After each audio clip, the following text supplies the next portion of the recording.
our journey. But if you would like to take this time now and get those cameras set to an action or sports mode, unfortunately, we're not going to be able to stop for every single animal that we do see here today. They definitely do not always stop and pose for us either. Now, there is also going to be this animal spotting guide here up above our heads. Might give you a little bit of a sneak peek at the animals we'll be seeing out there. Now, I cannot guarantee that we will see every single one, but hopefully we'll have some pretty good look while we're out there.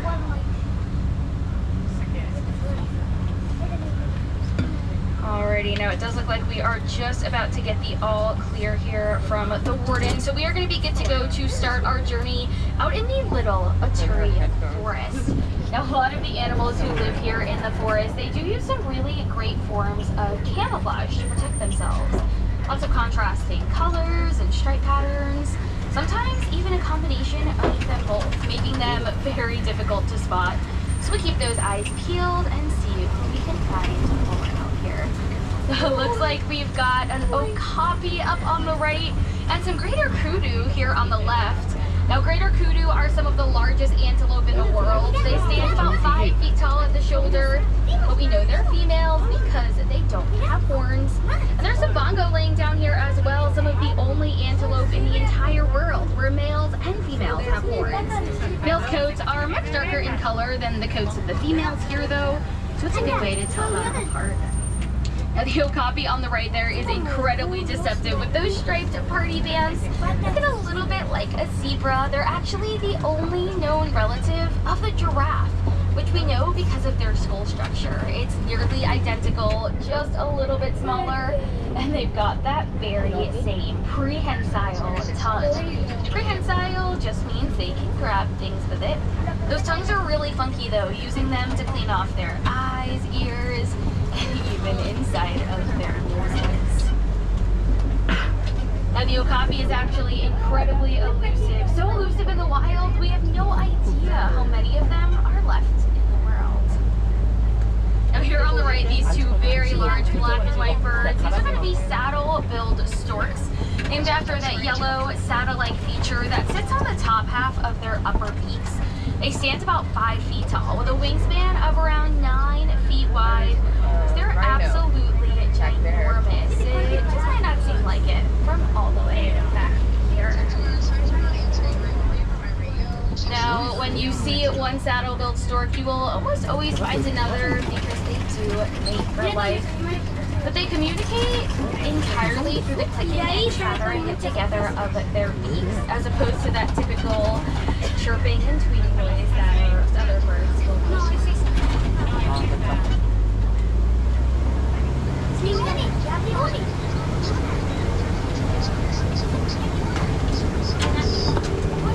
As we do continue out of the forest here today, we are going to be heading on down towards the Safi River.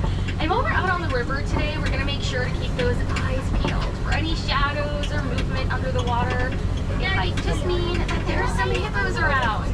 They can be very tricky to spot, holding their breath for about 8 minutes at a time, even when they're sleeping. They just have a reflex bringing them to the surface for air. Now, there are plenty of pink-backed pelicans here in the area as well. These large, kind of grayish-white birds, and for the pinkish feature on their backs, getting more prominent with their mating season. But here on the left, we found a whole bloat of hippos. What's in a group of hippos is called a bloat. Now, hippos do spend most of their time throughout the day in the water to keep themselves cool. They're really not all that great at swimming though. Instead, they sink to the bottom of the river where they might stand, walk, or even hop along the river floor to help them move along just a little faster. The hippos are primarily nocturnal as well, becoming most active overnight. So when they leave the water, finding food, eating about 100 pounds of grass and brush every single day. Now hold on tight over this bridge. It's going to get bumpy, and we are out in crocodile territory. Down below here, you'll find those Nile crocodiles. Just make sure we're fully seated back there, my friends. Once again, make sure we are fully seated. Now, those Nile crocs, they can grow to be as long as a giraffe is tall, and they can have a bite force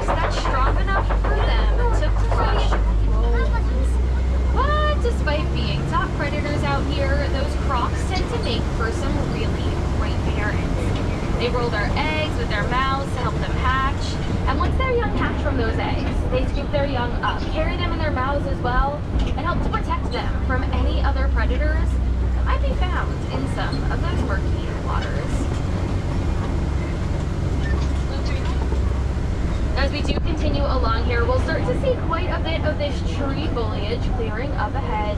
And this is a really great indicator that we are about to get down to the savannah. Now, savannas are going to be home to some of the most popular animals living here in Africa, like giraffes, elephants, even some big cats. So we're going to work our way down here and see who we can find.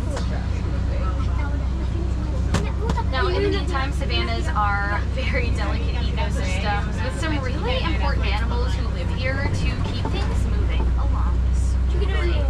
Now, giraffes, for example, they have the very important job of keeping these trees healthy, which they do by eating the leaves on the bottom side of the tree.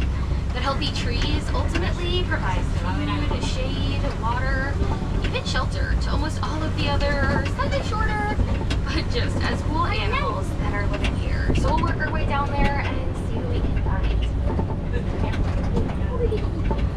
Of course, we start to see some giraffes off in the distance here. Being the tallest animals in the world, they're pretty easy to spot from far away.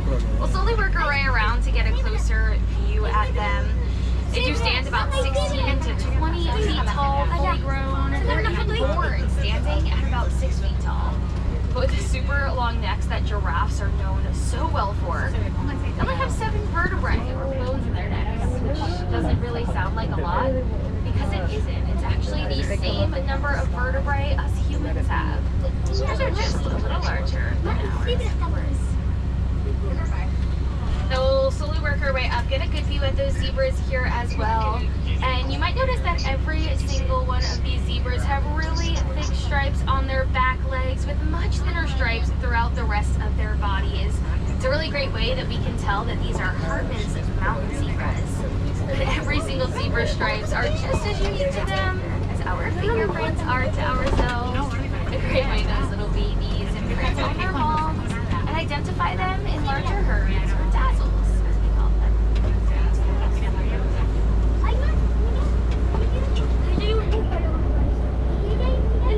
Now, as we do continue along here, just on the left, you will find a very small pack of African painted dogs. Incredibly beautiful, one of my very favorite animals here on the savannah. They're named for this incredible pattern on their coat, but they're actually some of the world's most successful hunters. Just make sure we're fully seated back there, my friends. Now, my friends, make sure we are staying fully seated. I know they're tricky to spot. Now, we do have a couple of Ankoli or Watusi cattle up ahead here as well, named after the Watusi tribe who originally domesticated them. Their horns are giant, growing to be over 6 feet in length. Not very heavy though, mostly hollow, with a honeycomb structure inside to keep cool. And there are some sable antelope there in the back who are also incredibly beautiful. They're actually the emblem here of the Harambe Wildlife Reserve. Some of the only antelope in the entire world known to never back down from a fight. And we do have a couple of Patterson's elands here on the right, some of the largest antelope in the whole entire world, standing over 6 foot tall at the shoulder. Of course, you'll get a very good look at one of those Maasai giraffe here on the left. Mira acá. Mamá, mamá, mira el soldado. Acá, Mario.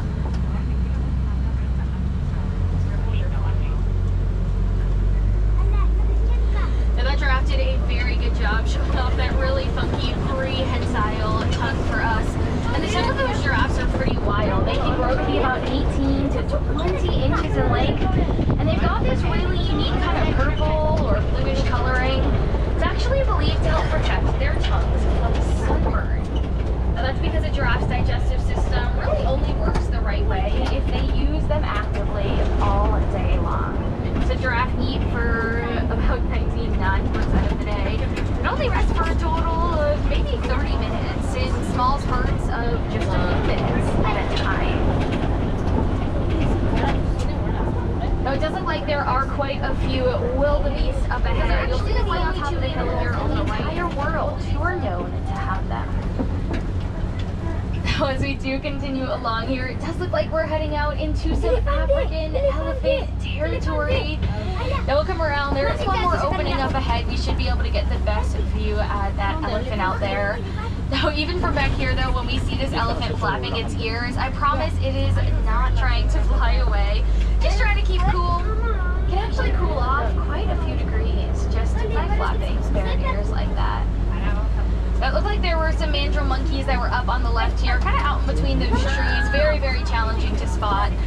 Mandrills are the largest monkeys in the entire world. At least your males are.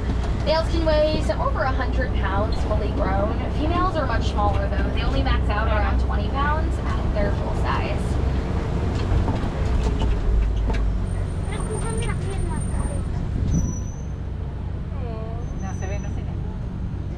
Now, African elephants are, of course, the largest land mammal in the whole entire world, and they can weigh over 13,000 pounds fully grown.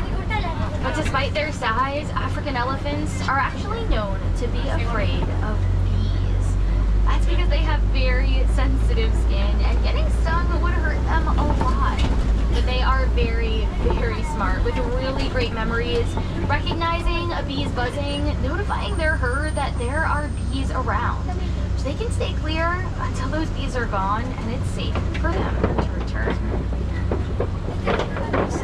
Now it does look like this is the only elephant out here right now, a really good indicator that this is likely a male.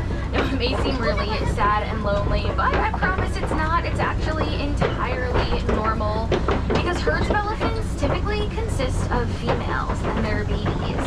And as those males get older, when they don't really need their herds for food and protection anymore, they tend to head off by themselves and live that solitary lifestyle. We are heading through some red clay pits here, and just up ahead we might start to notice some tusk marks because red clay is a really fantastic kind of multivitamin for these elephants. It's got a lot of extra vitamins and minerals that can help to fulfill nutritional gaps existing in their diets. Now, African elephants can eat about 300 pounds of food every single day. Lots of grass, brush, trees, and even a lot of 아, 나 봐. 아, 저기도 있잖아. 큰 애도 있잖아.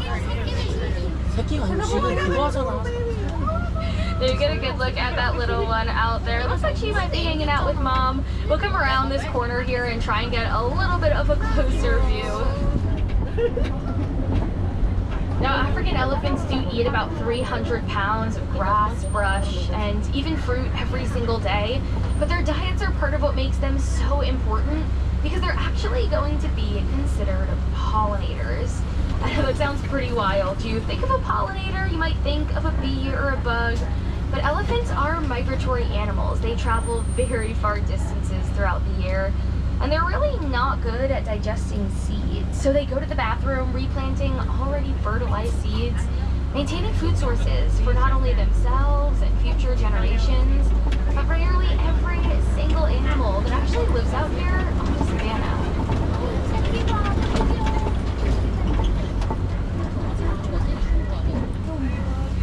Looks like they're starting to roll around in some of that dirt and mud, a really great way that they can keep themselves cool, of course.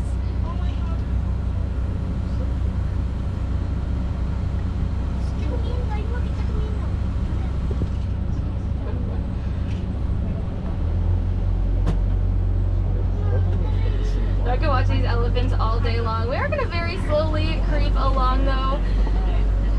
Now, we are going to be heading on down towards some watering holes here. Another really great resource for a lot of the animals. A really great place for them to keep cool, go for a bath or a swim. But watering holes also are a great place to find fresh drinking water, of course. But clean drinking water also means it makes a really fantastic home for this beautiful flamboyance of greater flamingos. The lightest pink of the flamingos, hatching with gray feathers, which come out over the course of about a year or so.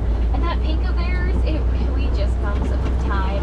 It comes with something called beta-carotene in their diets. Their diets consist mostly of shrimp and brine, so the same thing that makes those shrimp pink is actually the very same thing that's going to be making those flamingos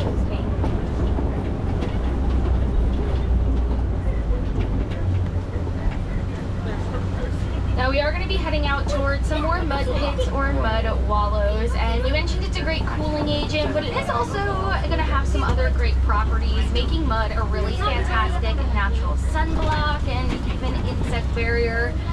But mud wallows are also a very common place to find a crash of white rhinos here as well.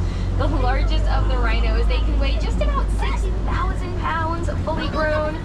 They are the only sociable rhino in the world as well. They're going to travel in herds or crashes as we call them.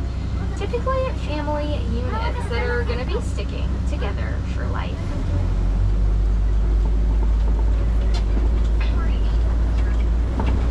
We'll slowly work our way around here, get a little bit of a closer view at those rhinos, and we might start to notice that their ears can kind of wiggle around in pretty wild directions around their heads. And that's because white rhinos have an incredible sense of hearing, but that really great sense of hearing is super important to make up for their poor vision, only seeing clearly just a few feet directly in front of them. Now, as we do come around this turn, it does look like we're out in big cat territory. In this first little corner, you are going to see a cheetah. She's been on her way in the back up on the hill here as well. Now, cheetahs are absolutely beautiful. The fastest land animal in the whole entire world. They can reach speeds of about 60 miles an hour. It may not seem like it from back here, but cheetahs are actually going to be the smallest of the large cat. They only weigh in at just around 100 pounds when they're fully grown. It's tricky to spot from back here, but they've got these beautiful black tear stain-like lines under their eyes. These are going to act as really great natural or kind of built-in sunglasses that can help these cheetah to absorb light, making it easier for them to see while they're out hunting during the day. Because while they're really, really fast and really great at catching their prey, being so small, they're not very powerful. So cheetahs really struggle to fight off larger predators like hyenas, painted dogs, or even lions who might just come out at night to try and steal their food from them. So we're going to slowly work our way around this Kobe rock here. We'll keep an eye on it. It's a great place for animals to keep an eye on their territory, their predator, and of course their prey that they might be hunting or hiding from. Looks like we've got some more of those white rhinos and even some water buck up ahead though. So we'll come around there and get a little bit of a closer view. It doesn't seem like there's too much movement here on this Kobe right now though. Now when we do come around to get a closer look at those white rhinos, we will notice they've got these really big, wide, square-shaped mouths. It's actually what they're named after. Mispronunciation of the Afrikaans word fight, which means wide, to describe and differentiate the mouths of the white rhinos from the mouths of the black rhinos, who also live here in Africa. And as we do continue along, just here on the left, it looks like we found a couple of warthogs. Incredibly adorable and very intelligent despite popular belief. They use their large upper tusks to dig up the burrows down below. And overnight, they back themselves in so their lower razor-sharp tusks face outwards, helping to deter those predators from hunting them while they are asleep.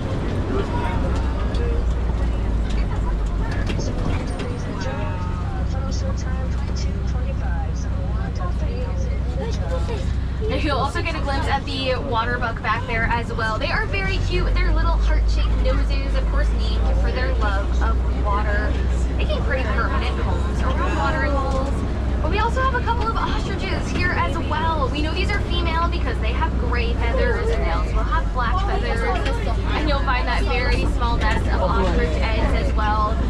Ostrich eggs are very incredible. They're the largest eggs of not only any bird, but any living animal in the whole entire world. And those eggs are ginormous. They can weigh in at about 3 to 4 pounds each. And they are so incredibly strong that a human adult can stand on them without them breaking, easily withstanding weights of over 200 pounds without even producing one single crack.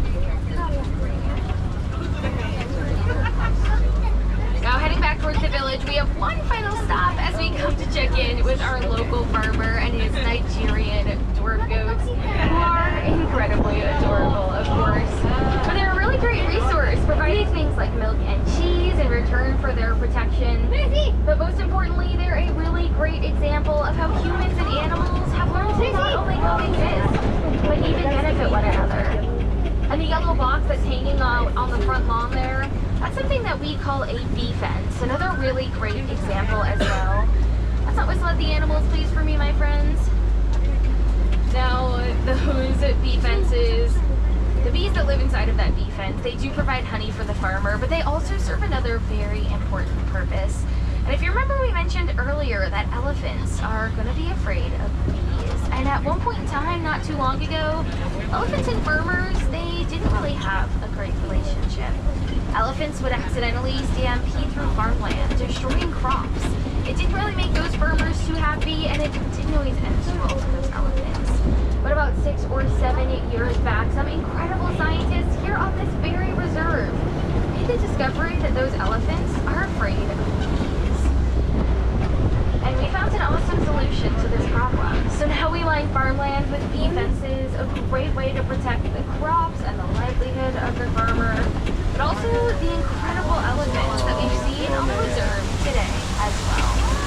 And there's actually some pretty simple ways you yourself can help to protect those elephants too, like recycling your old electronic devices.